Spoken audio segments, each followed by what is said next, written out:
At the same time, Democratic lawmakers here in the U.S. starting to be faced with some protests reminiscent of some times during the Iraq War. First up was Senator John Fetterman. Let's take a listen. 4,000 plus dead children in Palestine, 9,000 plus dead civilians. Get off the stage! Get off the stage!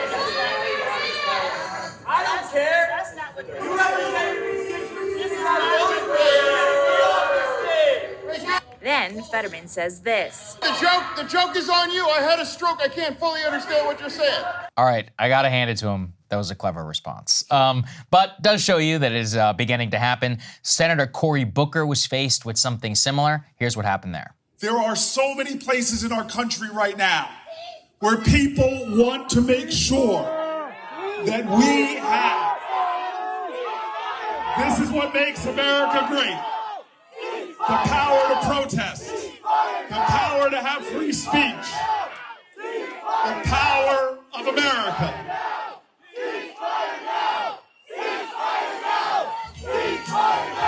Column A, all the way. Column A, all the way. Column A, all the way. Column A, all the way. So column A, from what we've been able to discern, is like when you vote straight ticket.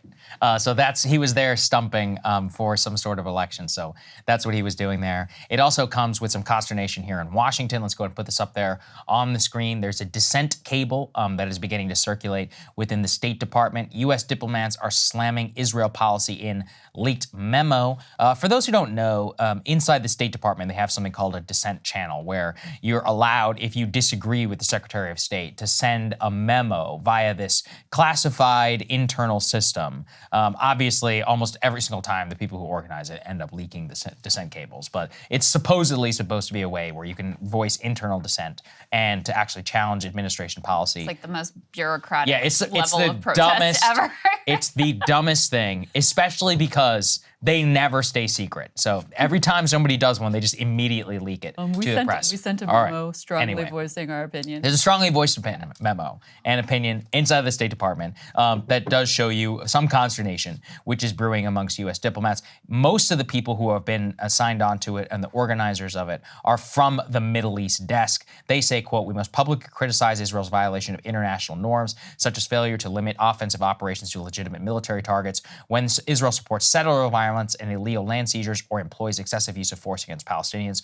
We must communicate publicly this goes against our American values so that Israel does not act with impunity." The memo then marked sensitive but unclassified. So unclear. Also, they marked it that way so they could leak it, just to be clear. Anyway, it does show you, Krystal, there's signs of dissent brewing across the United States. But we should also be honest that, a lot of people still support Israel. Although, position of ceasefire is very high. I'm not sure if that would stand if everybody fully were to be articulated and bombarded with propaganda on all sides. But propaganda can change minds. That is true. Exactly. So but I don't know actually astonishing. To what extent. I mean, there is already a lot of propaganda. And the numbers we've seen are 2/3 of people are like, stop the killing. I mean, it's just such a normie, natural reaction to be like, yes, we want a ceasefire. We see all these horrific images of babies and women and kids being pulled out of the rubble. Like, stop the bombing is such a just kind of human reaction that I think it would be very hard to move people off of that because of just how horrifying the images are that are coming out at this point. And that doesn't mean that people hate Israel or even, that they share my critique of Israel or any of that. They just are reacting to the horror of the violence that they see unfolding on the ground. And so, it's really something when you think about all of the rhetoric that we've heard from Democratic politicians about Ukraine and about democracy and about barbarism and, accusing, justifiably, by the way, accusing Putin of war crimes. And then you see refugee camps bombed, ambulances, hospitals bombed, schools bombed, this massive toll in a short period of time taken on women and civilians and children. And they have nothing to say.